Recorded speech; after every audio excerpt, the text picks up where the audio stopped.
आदित्यम संस्कृत के इस क्लास में आपका स्वागत अभिनंदन है। आज हम लोग अध्ययन कर रहे हैं संस्कृत अनुच्छेद। संस्कृत अनुच्छेद पता हम लोगों को परीक्षा में, मैट्रिक परीक्षा में 7 अंक का आता है और उसके लिए हमको 7 वाक्य सही सही लिखना होता है। जो भी हमारा शीर्षक होगा उस शीर्षक से संबंधित जिस पर भी हम अनुच्छेद लिखेंगे उससे संबंधित हमारा 7 वाक्य एकदम सही सही होना चाहिए। यदि 7 वाक्य मैं सही सही लिख दिया तो मुझे 7 अंक मिल जाते हैं। संस्कृत में मार्क्स बाबू कटता नहीं है। गणित और संस्कृत दो ऐसा विषय है कि आप यदि सही सही लिख देते हैं तो आपको 100% अंक प्राप्त हो जाते हैं।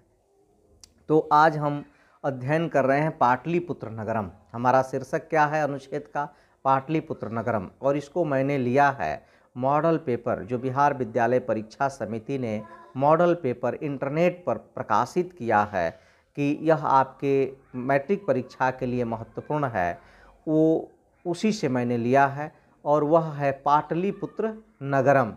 और पाटलिपुत्र नगरम बड़ी आसानी से हमारे छात्र लिख सकते हैं क्योंकि क्लास में आपने पाटलिपुत्र वैभवम पाठ को पढ़ा है। आपके पुस्तक का वह दूसरा ही पाठ है। मैंने संपूर्ण संस्कृत पुस्तक का आपको अध्ययन कराया है। आप बढ़िया से देखें, व्याकरण खंड को भी देखें और परीक्षा में 100 में 100 अंक अर्जित करें। यहाँ देखते हैं पाटलिपुत्र नगरम और एकदम आसान भाषा में मैंने लिखा है। 7 वाक्य आप भी लिखें। यहाँ लिखे हम कि बिहारस्य राजधानी पाटलिपुत्रमस्ति। बिहार की राजधानी, बिहारस्य बिहार की, बिहार में षष्ठी लगा देंगे तो क्या हो जाएगा? बिहारस्य राजधानी पाटलिपुत्रमस्ति। बिहार की राजधानी पाटलिपुत्र है। गंगायाः तटे पाटलिपुत्रम अवस्थितम अस्ति। गंगा के किनारे पर पाटलिपुत्र अवस्थित है। तो वाक्य हो गया। पाटलिपुत्र से प्राचीन नाम पाटली ग्राम अस्ति। पटना का प्राचीन नाम पाटली गांव है, पाटली ग्राम है। पुस्तक में भी पढ़े हम लोग। गंगा तटे पाटली ग्राम अजात शत्रुणा निर्मितम। गंगा के किनारे पर पाटली ग्राम का निर्माण अजात शत्रु द्वारा किया गया था। अजात शत्रु शासक था। अशोकस्य शासन काले तु अस्य नाम पुष्पपुरम कुशुपुरम आसीत्, किंतु अंततः पाटलिपुत्रम एव प्रसिद्धम अभवत्। अशोकस्य शासन काले, अशोक के शासन काल में तो इसका नाम पुष्पपुर या कुसुमपुर था, किंतु अंततः पाटलिपुत्र ही प्रसिद्ध हुआ। पाटलिपुत्रे अनेकानि दर्शनीयानि स्थानानि सन्ति। पाटलिपुत्र में अनेक दर्शनीय स्थान हैं।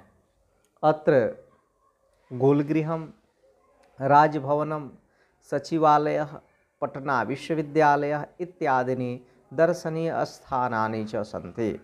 कह रहा है कि यहाँ गोलघर, राजभवन, सचिवालय, पटना विश्वविद्यालय इत्यादि दर्शनीय स्थान हैं।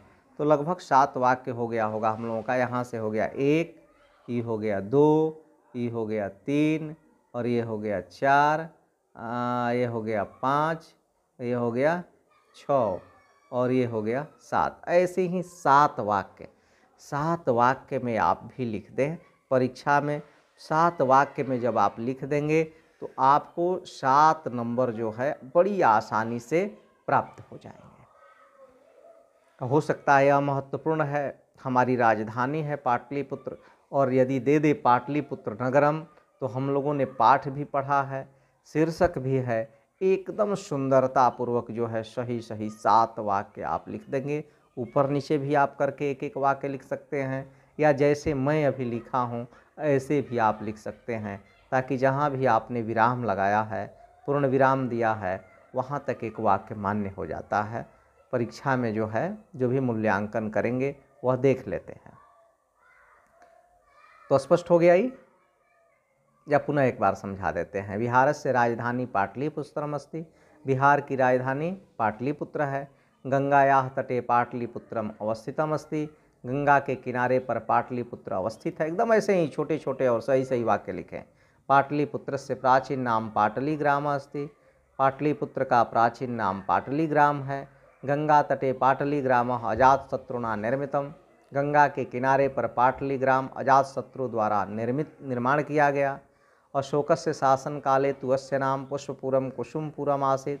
अशोक के शासनकाल में इस नगर का नाम पुष्पपुर या कुसुमपुर था, किंतु अंततः पाटलिपुत्रम एवं प्रसिद्धम अभवत्। किंतु अंत में पाटलिपुत्र के नाम से ही यह प्रसिद्ध हुआ था। पाटलिपुत्रे अनेकानि दर्शनीयानि स्थानानि सन्ति। पटना में अनेक दर्शनीय स्थान हैं। अत्र गोलगृहम, राजभवनम, सचिवालयः, पटना विश्वविद्यालयः इत्यादि दर्शनीयानि च सन्ति। यहाँ गोलघर, राजभवन, सचिवालय, पटना विश्वविद्यालय इत्यादि दर्शनीय स्थान हैं। तो यह परीक्षा के लिए अत्यंत महत्वपूर्ण है। इसे आप बढ़िया से याद कर लें, देखें, समझें और याद कर लें और सही सही जाकर के परीक्षा में लिख दें। बहुत बहुत धन्यवाद, शुभकामना। और भी जो शेष अनुच्छेद हैं वह भी हम आपको अध्ययन कराएंगे। इस वर्ष के मैट्रिक परीक्षा के लिए हम आपको गेस अनुच्छेद भी प्रदान करेंगे। आप सही सही लिखें और 100 में 100 पाएँ। इसी शुभकामना के साथ बहुत बहुत धन्यवाद।